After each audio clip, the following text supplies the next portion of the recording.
Well, first off, we're not toiling for it. We ain't toiling for Right. nothing. Right. So we need to be disciplined Right. towards it. Mm. But You also, if it comes quick, it leaves quick. right. Right. Right. You know, Well, unless you put it up. well, unless you talk to me.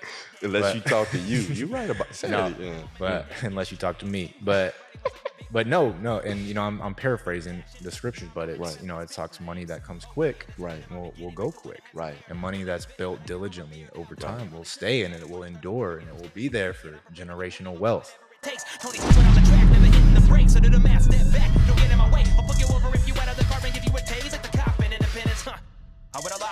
Welcome to another episode of The Big Bang, brought to you by Kingdom Culture Agency, and I'm your host, Poet Presley. Make sure you all check out our sponsors. I want to give a huge shout out to Got Success. Go to gotsuccessstore.com for everything success. Today, I'm super excited. I have a fantastic guest on the show, Stephen Kibbel. He's an amazing guy. He's a financial guru. So everything financial, he's the man you want to go to. He's a financial planner and a financial coach. He's also a realtor, and he's also a published author. He can assist you also with life insurance and health insurance. His motto is plan now and relax later. He's super huge on planning and the planning process. His entire life just revolves around that. He earned his bachelor's of business administration and accounting from Middle Tennessee State University. He holds a certified financial planner designation, gold standard. He specifically put that. And he also holds a chartered financial consultant and chartered life underwriter designation, right? Yep. So like I said earlier, he can help you with life insurance and health insurance, right? But not only that, he's recently stepped into this new phase, this new season in life where he's crushing it as a published author, and he's helping children with financial literacy. On today's episode, not only do I want to just touch on tapping into that supernatural wealth transfer, getting that generational wealth started. And I believe the biggest way that we do that is starting with the kids. But Stephen, what's up, bro? How you feeling? I'm feeling good. Blessed and highly favored, baby. Blessed and highly favored for sure. So what I want to do, I kind of want to just talk a little bit about the financial journey, just coming up as a kid where you're super wealthy. Like, what made you want to be a financial planner and help people with their finances? Yeah, so I did not grow up wealthy. I grew up a single mom and two sisters. We grew up not too far from here in South Nashville. Grew up in a 2-bedroom house, shared bedrooms with either my sister or my mom, kind of all the way growing up. Didn't have my own room till I was 14. So money was a luxury, you know, but we had a house full of love. So, you know, I mean, you never really felt like we were without, you know, but you didn't know what you didn't know, kind of thing. But as I got older, you realize that, you know, you need money to a certain extent to kind of live a lifestyle you want, especially raising a family and, you know, kids, having a wife and providing for her, being the provider, being the protector, all those things, right? So, but to answer what your question is it really stemmed from when I got to be a teenager and started wanting things for myself, started wanting clothes, started wanting to buy my own car.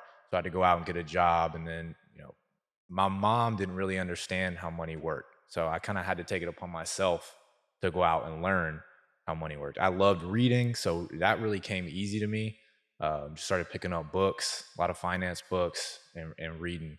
Kind of stemmed from there. So that kind of took me down the trajectory of, okay, whatever I do in college is going to be something tied to money. So I started going to school at MTSU out in Murfreesboro for my accounting degree.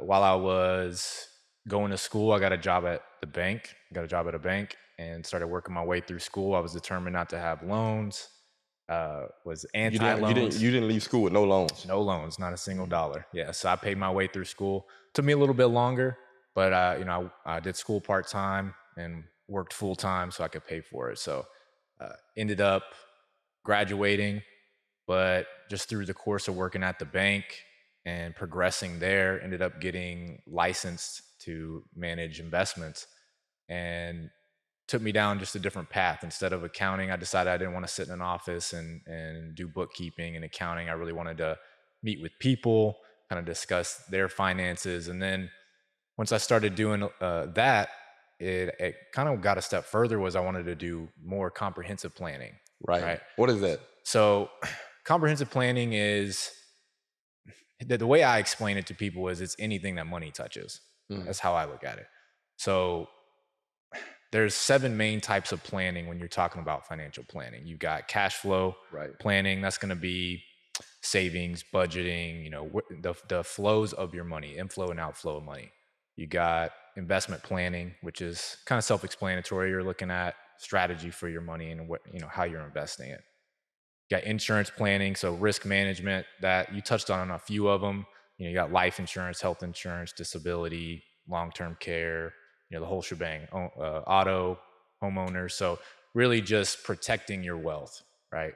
Right. Then you've got retirement planning. So that's kind of tied in with investments a little bit, but you're looking at how to provide income, to and through retirement, Social Security, kind of living the lifestyle you want once work's done. You've got education planning, which I know we're going to talk about kids a little bit later, but that's planning for college, planning for trade school, even private school, like being able to fund that, especially because I had to pay for it myself. I understand firsthand how expensive it can be, as most people can, I'm sure, and in our demographic.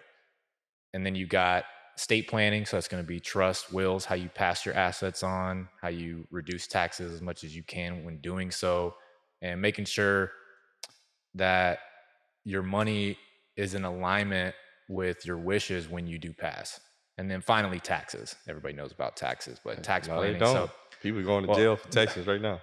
well, they may not understand how they work, but they understand what they are. But so that's going to be tax planning, both forward thinking and Right. also looking back. So we're looking at strategy, we're looking at deductions and credits and Right. kind of everything. So most everything else kind of falls in one of those categories, right? You can, Right. so, I say there's 7, you could argue that there's a couple others, but most anything financially related is going to fall into one of those 7 categories. Then you got business planning too. So you named these 7 categories, right? Yeah. Tell me the name again. Cash flow. No, 7 what? What is the title for it? What did you say? 7 areas of planning. Okay. Those are the 7 areas of planning, right? Yeah. One thing that you said that I kind of wanted to touch on a little bit more at first is you said you didn't know how money works, right? What do you mean by that? How does money work? I mean, I think it's something that you are always kind of learning, especially as new things come about and new legislation takes place. But, money, I think money is simplified a little too much. And, for better or for worse, it's not just as simple as earning it and spending it. Right. Right. It's how do I make my money work for me? Right. Money got to work for you. Of course. It has to work for you. Yeah. Look, you're either a slave to money or money is a slave to you. Right. So, money is the worst master, but it can be the best servant. Right. Right. So, yeah. So when I'm talking about money, how do we direct our money? How do we control our money so that our money doesn't control us? So when I'm talking about how it works, how does it fit into the scheme of how I want my life to look? Because money is just a tool. Right. So it can work for us or it can work against us. So one thing that I think is vital that you let people know and that we step into it is, as a financial planner and as a financial coach, I think the first thing you're telling them or showing them is how to utilize their money to work for them. So those 7 categories to me sounds like those are fundamental ways that my money is going to start working for me, or I'm setting my money up for success, right? Yeah. You've got, I mean, just like anything else, I mean, you liken it to a house, right? Like first you got to start with the foundation, and you build up the walls and then the roof, so it's steps at, you take steps at a time, but you really got to go through that process of building the foundation and understanding and taking control of your money before you can then put it to work. So it is a process. It doesn't all happen at once. Right. But it's first, okay, let me figure out where my money's going, or how does money come in, then where my money's going once it comes in. How do I control where it goes better so that when I see it, when I send it out, when I circulate, right? That we talk about circulating Right. money. I don't. Tell them that. Tell Well, me what you mean by that. well, I don't like to say spending money. We Right. talk about circulating money. I'm Right. circulating money. I'm putting out money into the ethos, into the Right. world, right? And I'm Right. I'm calling forth that it's going to come back. It's You going to come. doing what? I'm calling it forth. All right, now I'm this is I'm circulating it, right? I'm telling it. I'm sending it out. I'm right. intentional about every dollar, where that dollar's going. I'm sending it out, and I'm telling it to bring it back more friends when it comes back. Right. When it's circulating, it's coming back and it's bringing some friends with it. So that's how I talk to my money. Right. I think words have power. Right. Right. You know what you think. I know the words have All right, power. come on, man. Right This there the we go. Big Bang, bro. See, look, it's something that I'm always working on. Right. Right. I'm definitely not perfect, but I think definitely our words have power. So I try and speak over everything. Not just money, but everything in my life. But yeah, I mean, And how we circulate money determines kind of how we go about managing, how we control it, how it works for us. right. So we not spending money, we circulate money. Right. That's right. That's so dope. And you're touching on a little more. I'm gonna want to really get into those behavioral patterns. So like how you're saying you're speaking to your money, you're telling it what to do because it's real power in our words, right? Mm-hmm. But I kind of want to touch on the importance of financial planning in comparison to generational wealth. Like, what is generational wealth, and how could someone attain that? So to me, generational wealth, I feel like it's spoken in the term itself, is I'm trying to set up wealth for generations to come after me, my children, my children's children, their children, and so forth, right? When you talk about generational wealth, you think maybe Rockefellers or Vanderbilts, you hear these big names that, when you hear their names, you automatically assume that that family has money, even though they've been around for hundreds and hundreds of years, right? Right. So when I think and when I say generational wealth, I mean setting up wealth for your family for generations to come, right? I mean, you can do that a number of ways, but really it's about being prudent, being a steward of your money.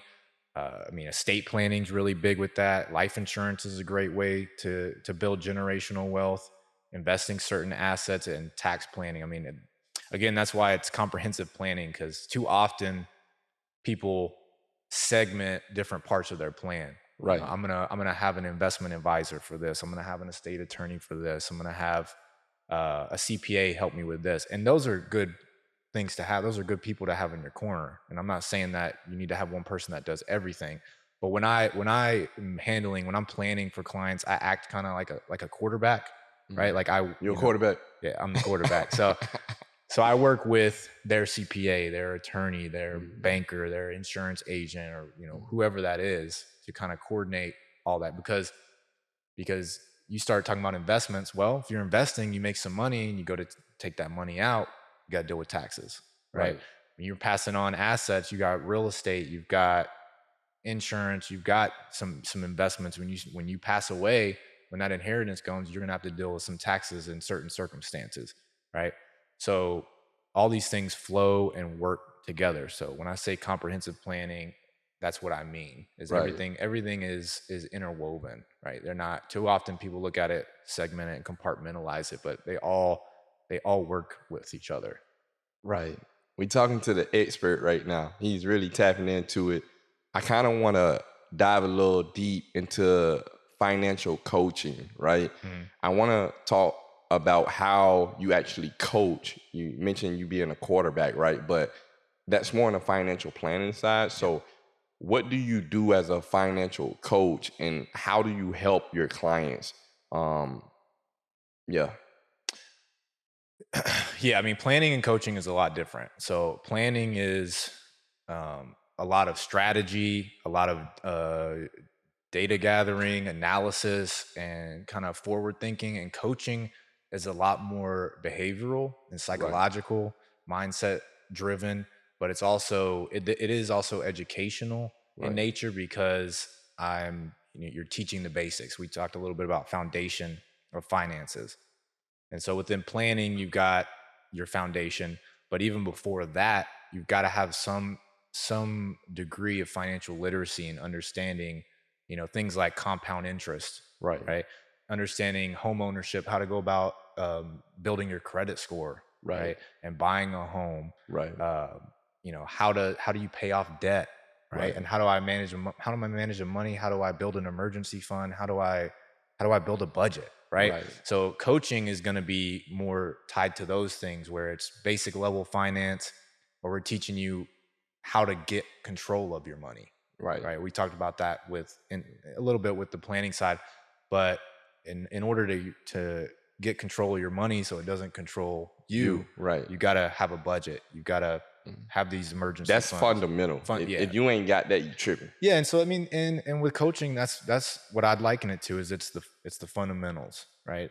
It's not necessarily the fun, the sexy stuff, sexy part of finance, but it's the part that's needed, that goes underappreciated. But it's not even just the education. I touched on it a minute ago, but it is the mindsets, behavioral. How do you view money, right? You asked me how I grew up, Right. right? Right. Was I wealthy, Right. and I wasn't. But being wealthy or lack thereof determines how we look at money, right? How our environment, how we grew up, determines is one of the variables that affect how we look at money. Did money come easy to us? Did money come hard to us? What's our mindset? Can we reframe those beliefs, right? Because there's even mindsets, not just if we had wealth or didn't have it, but even when you're looking at somebody, say you were raised without money, and how you view somebody with money, Right. right? Not even talking about that you did or didn't have it, but looking at someone else. Because I mean, when I was growing up, you think, and this is me being completely transparent, is I would think people with money may have been, snobs, right? Right. And as I've gotten older, I realize it's the furthest thing from the truth. And people kind of confuse that. You'll hear people a lot of times, they'll say, money is the root of all evil, right? No. But it's the love of money, right? Yep.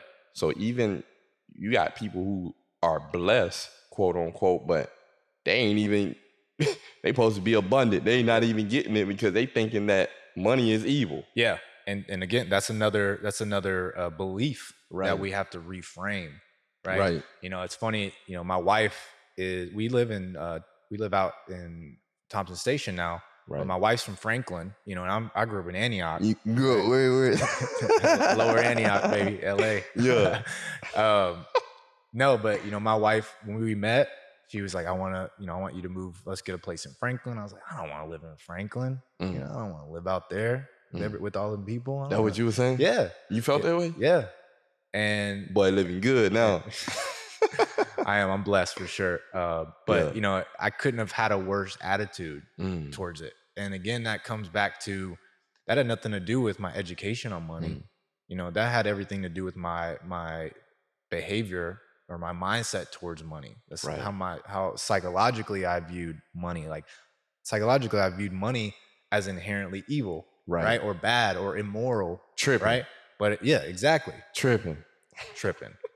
So again, with coaching, a lot of it is we go over the basics, we learn education, we go through the foundation of finance, but again, a lot of it is reframing beliefs, because beliefs cause us to take action according to those beliefs. Right. We have these beliefs set out, so we take action according to those beliefs. Those actions then yield a result, and those results can reinforce that belief, and that could be for good or bad, right?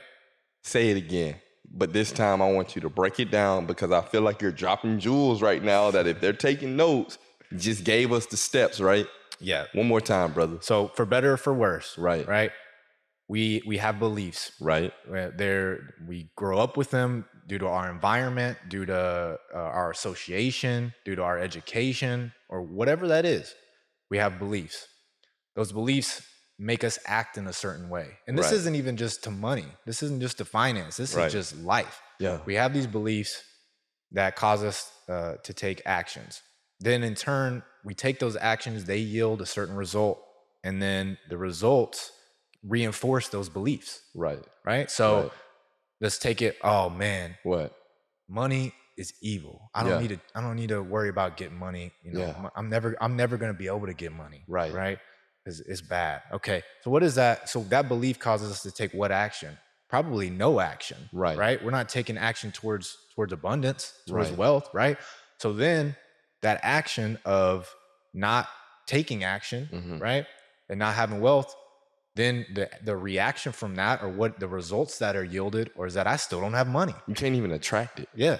Okay. So then if the result is that I didn't get money, how that reinforces the belief Right.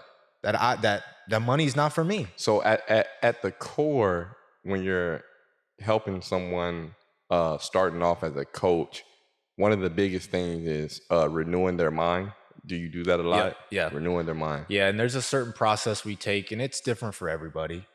But some of the first things I ask are these things I'm alluding to is, okay, how was money for you when you were growing up? How did you view money? Did money come easily? Was it hard? Who in your life was someone that was successful with money? Success, baby. Getting that bag. Yeah, success. I always ask them, who's someone in your life that had money, or that you perceived to have money, and then, how did they go about getting it? What were the challenges that they faced to get that? And if they know that, right? And so we talk about those things, because first I need to understand what their perception is, what their beliefs are, in order for me to help, reshape them. So I have another question for you. All right. Shoot. So to gain wealth or to start generating money, right? Is it hard? Do you think you have to work hard? Oftentimes it's like, I ain't gotta go out here and work hard, but people from your experience, maybe some of your more wealthier clients, are they working super hard, or what do you see? So here's what I'll say to that. And I heard this somewhere. So this isn't something from me directly. I don't know who I could give the credit to, but building wealth is simple, but it's not easy. And I say that because it's behavioral, because it takes discipline, and nothing, because it takes mindset. It's simple, right? Yeah. You could set up a automatic, very simple example, but you could set up an automatic ACH, put $100 in an investment account once a week or once a month or whatever it is. Yeah. Right.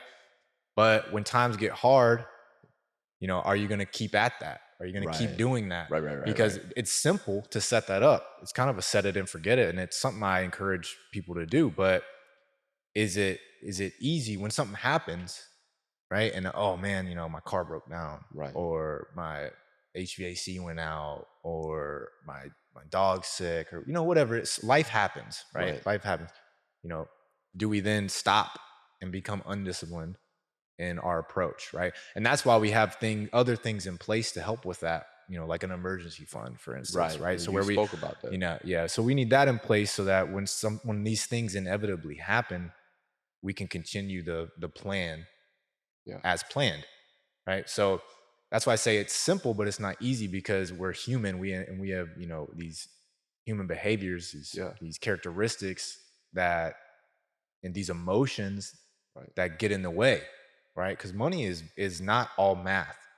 It's very much, again, behavioral. It's very much psychological. We touched on it a few times now, but it really is, do you have the discipline to go through? Because wealth is built, in most cases, it's built over time. Right. It's not this, get overnight. Rich quick. It's not this overnight, That's what it may look like. Real wealth. Yeah. That's not right. And what does the Bible say about that? Come on. Tell me. Well, first off, we're not toiling for it. We ain't toiling for nothing. Right. So we need to be disciplined towards it. Mm. But also, if it comes quick, it leaves quick. Right. right? Right. Well, And unless you put it up. well, unless you talk to me, Unless but you talk to you. You're right about no, saying it. Yeah. but unless you talk to me, but no, and I'm paraphrasing the scriptures, but it's Right. it talks money that comes quick, Right. will go quick, Right. and money that's built diligently over Right. time will stay, and it will endure, and it will be there for generational wealth. You know what I'm saying? Yeah. So I know what you're you saying. know what I'm saying. uh, yeah. So You know what I'm seeing though? what's that? At the core, and just being honest, it's like there are certain principles in place, and I talked about this earlier, right? It's like the Bible tells us that we're the head and not the tail, that I'm the loaner, not the borrower, right? That I'm first and never last. But that's all a mindset thing. Mm-hmm. So before I can be the loaner and not the borrower, right? I have to have that mindset. Even when you think about your money, right? How does money make you feel, if that makes sense, right? I can guarantee you that a wealthy person is not worried about spending something. When they circulate their money, There you go. they're circulating it with a certain energy, right? They're giving off a certain vibration. They're constantly having a certain habitual pattern that they're expressing throughout their daily lives, right? Mm-hmm. So I think that that's definitely critical. What I want to touch on now a little bit is I believe a lot of people talk about generational wealth. So I'm storing up all of this money for those who are going to come after me, right? My generations. But I never hear people talk about giving that financial literacy or actually teaching those who are coming after us, right, what money is, so that once they have this generational wealth, they know what to do with it. I think they skip that. So I want to talk about why you even thought to start this financial literacy journey. Why are you even writing books, right? To me, it's super important. I never seen anybody do it, but what made you decide to do that? Raise our children up in his ways, and Right, we will come not on. depart from them. All right. Proverbs 22:6. Right. So we touched a little bit about my background, and I didn't have that growing up. I didn't have wealth or abundance at the time. I had abundance of love, I will say that, and that was Right. enough for me. But I didn't have the education of finance. Didn't have the financial literacy. I had to go out and get it on my own. And for everybody that's in here right now, how many of us had to take a finance class in high school? I didn't have to.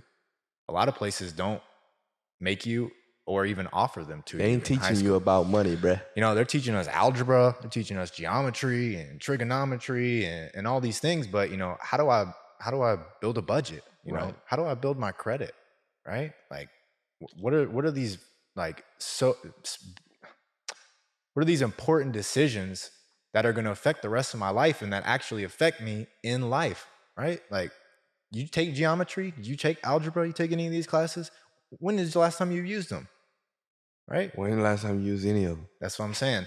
Unless you're an engineer, Right. if you've got some type of career that uses that, then of course, Kudos. more power to you. For sure. But we should be teaching foundations of real life, right? And financial literacy that applies to everyday people, and that is, again, as building credit, as building a budget, building an emergency fund, simple investments 101 and fundamentals like compound interest. How does that work? Right? CDs, whatever it is, just basic finance. We should be teaching it. So for me, it came to a couple of those things, and then seeing I have 4 children. You know this, right? I have 2 stepdaughters who are older. They're 18 and 16, and then I've got 2 young boys, and they're 5 and 3. What's right? their names? Cyrus and Cash are Cashy. the boys, and then Carly and Adriana are the girls. And You see, he named his son Cash. right. So raising them, and I've always tried to instill values in them and help them understand the value of money. right? And that you do have to work for it. It doesn't always come freely, Right. right? So you do have to Do work something. for it, not toil, We ain't toiling. but work, right? Yeah, You earn diligently. and being smart with our money and being stewards of our money, Good stewards. making good decisions. And, so, and then, the girls are in middle school, high school now, and, they're not being taught any of these things. Right. They're not. And then now I've got my boys, and my oldest son just started kindergarten, and he's going through things. And so, you know, late last year, about a year ago, I just had this revelation that, I need, you know, nobody's doing this. Nobody is trying to educate our kids, you know, financial literacy, even young. And parents take it upon themselves on an individual basis to do it. I've seen parents that know it's important and go about doing it, but on a big scale and with curriculum, right, where they can kind of progress through these different levels of financial literacy. You So didn't bring one of the books? I didn't. They're actually being redone right now. You didn't bring one? I should have brought, man. No, I didn't bring. I Tripping. didn't bring them. They're getting redone. They're getting re-illustrated. I mean, we're about to hit it hard. I mean, at first it was the idea was we're gonna go for parents. We're gonna give this to parents, and we still are. But now it's bigger than that. Like, Okay. we're going for financial institutions. We're going for schools, homeschools. All kinds of organizations that support children, and so we're re-releasing them probably before the end of this year, maybe early next year. Because we on the topic of your books, right? Let's dive into them a little bit. Tell me a little bit about the different books. I think you have about 10 of them. The themes behind these books. Just tell us a little more about your actual collection. Yeah, so I will have 10. There's 9 that are already done, and the 10th one is almost finished. They're all on different topics. They all have characters in them that Like are what? Tell me. like people in my life. Well, my first one was Cyrus and Cash, and Yeah. then I have another one with my daughters. Cyrus and Cash, Money Adventure. Yeah, Cyrus Right. and Cash's Money That's Adventure. what I want to hear. Yeah. And what is that about? With my daughters, that one is Yeah, tell us about that's it. the principle of saving, Mhm. right? So it's a very simple story. It's just showing how these boys, my sons, find money and then start a kind of a piggy bank savings jar. They're saving for a toy, and the kind of the concept is that you build savings kind of like a puddle will grow from raindrops, right? Just a little bit at a time. But if it rains a little bit over time, that water gathers, becomes a puddle, becomes this bigger body of water. But the analogy is tied to savings. So, Right. and it's teaching patience, right? Right. Instead of instant gratification, which we all struggle with, Right. And getting this right now, instead of going for the small thing right now, saving, being patient, being disciplined, having the right mindset with money, that I'm saving for the future. And in this case, it's a toy, right? They're saving for a bigger toy. So that's the first one that I wrote. And then I've got the ones with my daughters. It's called What is Money? And it's really kind of explaining what money is and how it functions in society. Very basic. That's with Carly and Adriana. I've got What is Credit? And you're the character in the book. On No, that I'm one. not. Yeah, Don't you say are. that. So that's teaching about credit and, very, very simple terms, right? The whole idea is to be able to break it down simple enough, right? They say you don't understand something well enough unless you can explain it to a kindergartner. Okay, I want to say this while we live right now. Yeah. Y'all saw he said that there's a book that he was inspired by me. So once this book goes viral and he start making millions of dollars, man, I want my cut. We can talk later. I'm just joking, man. Yeah. So there's one about credit, and Yeah. then there's one about investing, insurance, currency, what is a budget, how to grow money. So we talked about, there was one savings. I made one with my nephews, Dominic and Kingston, and that is about how to grow your money. We've got one about what is small business, like what's business, Right. Taxes, Everything. Yeah, I mean, there's 10 books and they all touch on on pretty important topics. Right. And they're not all designed for kindergartners, right? Right. They're tiered. So, you start light with, what is money, what is savings, what is growing money. So we're talking about savings accounts and And CDs and things like that. and you already have some of these books in schools or partnered with the school. Yeah. So there's a friend of mine that lives up in Ohio. She is manages a daycare. Mhm. I won't say the name, but manages a daycare up there that's pretty well known. I'd say it's Mhm. regional, if not national. Mhm. And she got a copy of my book and loved it and reached out to me and asked if I'd send her some to give to the school because they're thinking about making it part of their curriculum. Right. Right. And so that's what kind of stirred up this idea of, man, we got to go after these daycares, these financial institutions. Like, this is bigger. This is bigger than me. This is bigger than just Ah, for sure. just individual parents. Like, let's get this everywhere we can. Yeah. Uh, yeah. So that was amazing. And she had reached out about that. So I sent them, they put it part of their Scholastic Book Fair. And from all accounts, it did really well. So, we're just going to keep pushing it and keep Yeah. grinding. So how can parents and caregivers who have small age children instill positive financial habits in their children at an early age? I mean, start young. I mean, you know when your child's ready. It's not to say every child's ready at 4 or 5. I mean, your child, your children, better than I do. So, when you feel like they're ready, you start small. You start very basic. In the books, there's a story. There's a story with the books, and then after the story, there's a bunch of activities. And the whole premise is that you do it together. With the children, you read the story with them, and then you go through the activities. And the activities help to kind of reinforce So money. what are those? Let's say I don't have your book yet, but I seen this podcast and I'm like, man, I need to teach my kid about financial literacy or instill some values in them, right? Yeah. What can I do?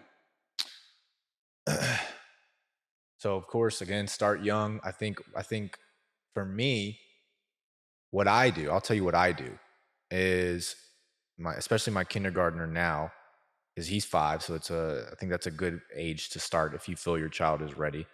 Is, I have them do certain things around the house, maybe very small things like, and maybe just like picking up their crayon or just cleaning up after themselves, right? And so when they do that, I'll give them quarter, dollar, or whatever it is, and create this piggy bank for them where they put it away. And then when we go out to the store, right? If they say, I want this, I want that. Okay, well, this is this much, right? Okay. And you have this much, Right. right? So if we want to get that, you got to just keep saving, gotta keep building, and filling up your piggy bank. Right? He's got a piggy bank, and so that teaches patience again, savings. Kind of what I was touching on earlier in the book about them is starting young, giving them something to look forward to, and helping them to understand kind of the cause and effect of money. If I want this toy, it's going to cost me this amount, and that's going to require me to do this, and this to have that. Not sure if that's what you're looking for or not, but Yeah. I mean that that's kind of a strategy, right? That you incorporate. So so parents could definitely do that. yeah, I think so. You start with that. You teach them what money is and that it has value. Right. Then, my plan is when he's a little bit older is to provide an allowance, to give them an allowance, um, for the sole reason of helping them to budget money, right? For the same thing that we're talking about when they're saving to buy something, but also, okay, here's $20 a week, right? This is going to be all your money for any extra snacks you want. All right, like obviously they're provided for, they're eating, all that's fine. But you want something extra, you want something special, you want an extra toy, you can use all this week, or you can save it. And Right. then Your letting kid them, is gonna be saving. They better be. No, but they're gonna, they're gonna learn, that, they can waste it all away. And if they do, Blow it. then they'll learn from that. Or they can, and then eventually the idea is they learn that saving over time, they can get the bigger stuff that they want. They can So get something more special, something, or giving. Giving's really important too, right? right, And so it's not just about saving and circulating money, right. right? It's about also investing. Again, you have to understand when your child's ready and when the appropriate age for that is, and it's again, kids learn at different levels and at different speeds. So, that's all. I would say just you as a parent, kind of at your discretion, do that. But teaching them what investing is. Okay, let me go put it in the bank. Let me go put it in a CD. It's going to earn interest. That my money's going to work for me, right? We talk about putting that money to work. Teaching those kids, open them a bank account, when they're young. Nowadays, you got all these different ways to do it, and you've got mobile apps where they can see it, Right. in real time, and and also giving, the importance of giving. Like let's go out and tithe, or we go out and volunteer somewhere, Give to St. Jude. yeah, volunteer our time and also our money. One thing that I really love about your books is that in the end of the book for the children, you give them activities, right? Um, so you make it fun to learn about money. What are some of the activities that you're teaching and instilling within these children in your books? So, some of them are what you would consider children activities. There's coloring, right? There's word searches. There's kind of matching definitions, right? Learning things, but the ones that I like the most are the ones that get them thinking. Mhm. And so those are going to be ones where they're actually writing, and these are meant to be done with the parents in most cases. But it's so there's one in the Cyrus and Cash book that is talking about money, and what are some things that money buys that you want, and what are some things that money buys that you need, right? And Right. so it's separating wants and needs in these categories. And so then there's also ones that talk about entrepreneurship. Okay, hey, if I want to earn money, start a business, start a lemonade stand, start baking some cookies, whatever that is.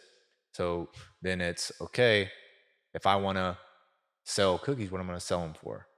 I have to sell these many cookies to earn this amount for this, whatever I'm saving for this toy. So, a lot of it we talked about with coaching, that it's psychological and behavioral. So I try and have things in there that get them thinking about that kind of stuff too. There's even giving, where it's okay, where do I want to give?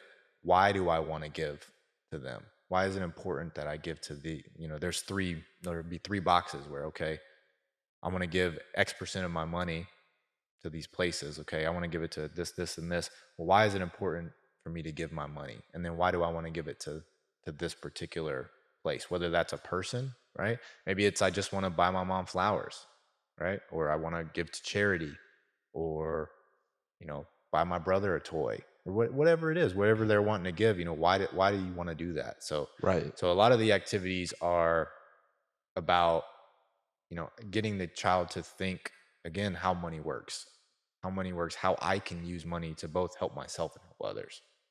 Right. Absolutely. So you're so objective with Kibbel financial planning is to do what?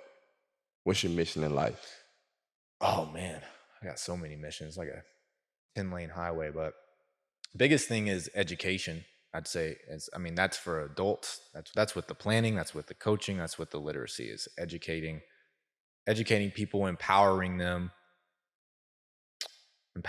to take control of their lives. And again, I've said it earlier, you got to control where your money goes, or it will control where you go, right? Right. And that's why I say plan now, relax later, right? Touch on that. So we talked about, okay, everybody wants this instant gratification. What can I do now? I'm hungry now. You can compare it to a diet or to exercise, right?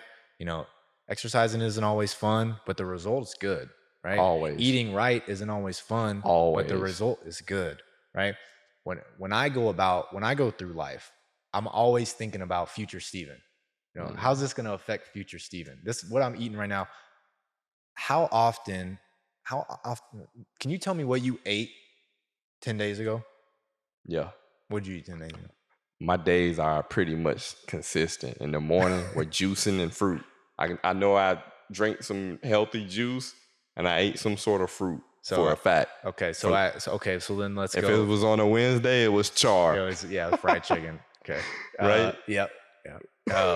Well, what I'm getting at is that we don't. When you think about what you ate a week ago or a month ago, I'm different. You probably shouldn't ask me that. I guess not. But it doesn't matter what you ate a week, a month ago. You're not really thinking. You're not thinking about it. You don't care about it. You don't think about that today. Like, man, I'm so glad I ate that steak, or I ate that. So glad I took ate those ginger shots. I ate that bag of chips a month ago. Yeah. Right.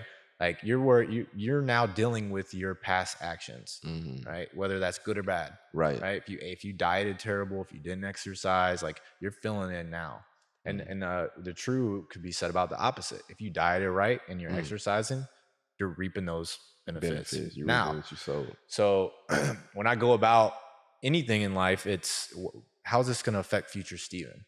Because a lot of people think the opposite. Oh, I'm gonna let future Steven worry about it. No, I'm not gonna worry about it right now. I'm gonna let future Poet worry about it. No, I'm thinking about it. Okay, how is this gonna affect future Steven? How's this gonna affect future Poet?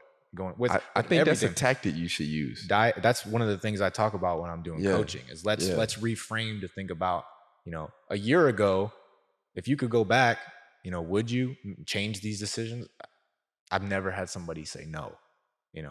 Not paying you. They're always I hope not. People are always, when they're in these situations and they've got debt and they've got, their credit score is bad, or they're behind, it's like, it wasn't worth it. That's where I'm getting at. Is these decisions, it wasn't worth it. If I ate terrible a month ago, it felt good at that moment, but was it worth it?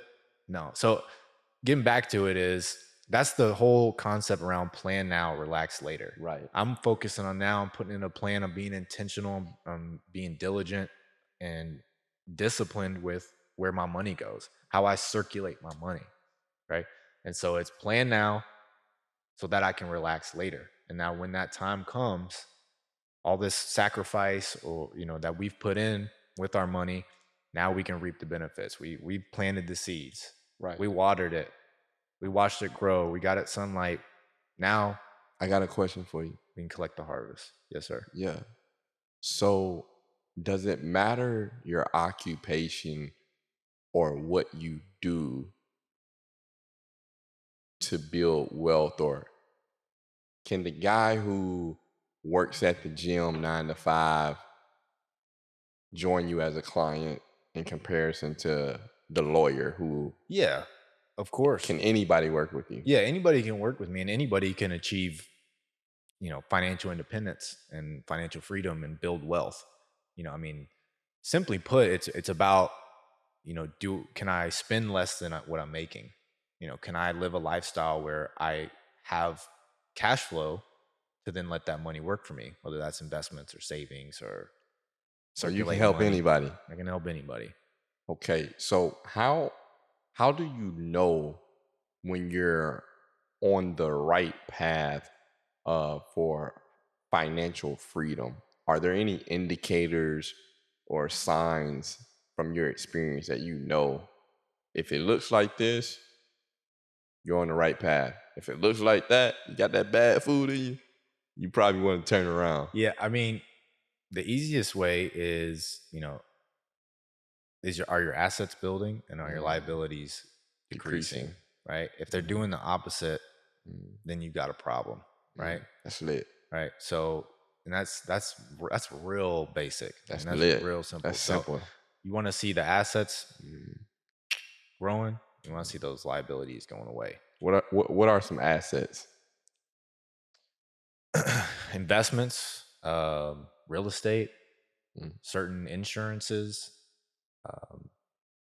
things like gold, cryptocurrency. There's a lot of different things that you could label assets. Even just liquid cash. Right. But the whole thing is you want those to grow. Right. right? So you have to do things with them. And that doesn't mean I'm not advocating for everybody to invest all their money. It's about spreading it around and diversifying it, not having all the eggs in one basket, but you do need to have that money working for you in some way, right? Sitting in a checking account and even a basic savings account's not cutting it. That ain't it. You're not even keeping up with inflation. So your money, think about it. You got $100,000 in a checking account or basic savings account earning 0.05% interest, right? In 10 years, gas is going to be more probably, groceries are going to be more probably, utilities, housing, cars, all these things are more than likely going to cost more, Right. right? So if you kept that $100,000, if you use that $100,000 to purchase those things now versus 10 years from now, you're going to be able to buy significantly less with that same amount of money, right? It's the same dollar amount, right? Your money was safe, right? But you're not going to be able to purchase the same amount of things. And purchasing power is big. So, and the biggest risk, I'm not the first person to say this, the biggest risk is not taking any risk, Right. right? The biggest risk is sitting around and hoping that a savings account's going to do it for you, or whatever it is. Tripping. So you gotta take certain amount of risk. That doesn't mean risk everything all the time. You gotta all take in one risk. place, but doing nothing is a risk, in my opinion. Again, and the biggest one of all is doing nothing. Doing nothing. So give your money a plan. Give every dollar a plan. Send it out. Send it out. Cast it out. Them some soldiers. Yeah. Put them soldiers to work. You'll let that money circulate, or let that money build and bring back more of his friends. Right. But you gotta be intentional with it. You gotta make sure there's a plan for every dollar that you have. There's a book that The Richest Man in Babylon. Yeah, you told me about that. Have you read that yet? I haven't read that. That's a principle in that book. Send your money out to go work like they're soldiers, right? Okay, man. When you start to talk about money and financial planning and coaching, is different because it's something that you're probably hearing for the first time. So some of the viewers that we have today that's going to be watching this show, this is going to be their first time even hearing some of the stuff that you're talking about, right?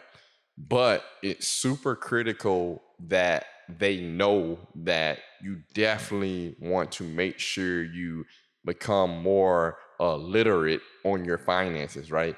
So if there's one thing that we could leave the viewers with, if it's just one thing that they could take from this episode, what would it be and why? What would you tell them? Let's tell the people something right quick. Read. That's one thing. Finance is not really one thing, but you have to invest in yourself. You have to educate yourself. Whether you're gonna work with that. I said read. I'm like, go do this, go do that. Read. But you said one thing. I'm keeping it real simple. You got to educate. Whether you work with a planner, whether you work with a coach, whatever you do, whether you work with a professional in any capacity, educate yourself. Right. And if the professional that you're working with is not educating you, then you shouldn't be working with them. So you need to be educated. You need to be educating yourself. on money. I say read, but whatever it is, listen to it. Watch YouTube. There's so much out there now. The resources, and so crazy. Just educate yourself. That's the one thing, is educate yourself. The big thing that I do when I'm with clients, planning, coaching, whatever it is I'm gonna make sure before we're done, before we implement anything, that you understand what we're doing, why we're doing it, and how we're doing it. Yeah. Right? Those three things you need to understand. What, why, how. What, why, how. So educate yourself. Yeah, and that's super huge because I know I asked you what your soul mission was, and you said to educate. You're always educating everyone from children to older adults, right? Tell them where they can find you. You're constantly dropping jewels. You're constantly educating people. Let the people know your social platforms, your site. How can they get in contact with you? Yeah, website is kibbelfinancialplanning.com. You can follow me on Instagram at kibbelfp, Kibbel Financial Planning Facebook page, and you can follow me on LinkedIn as well. Okay, well, there you have it. Hopefully, you all were able to learn some important information today on money in general. I would say the number one thing from today's episode is to educate yourself on your finances. Definitely check out Steven's books with an S. He has a lot of new releases. Are they still online? Yeah, I know you there's say you're yeah. redoing them, but definitely check them out, man. Make sure you all tune in every Sunday at 3 p.m. Central Standard Time, where we have some amazing guests coming in, dropping jewels. And I also want to give out another huge shout out to our sponsors at Got Success. Make sure you go to gotsuccessstore.com for everything success. You all have a blessed day. We'll see you next time. Peace.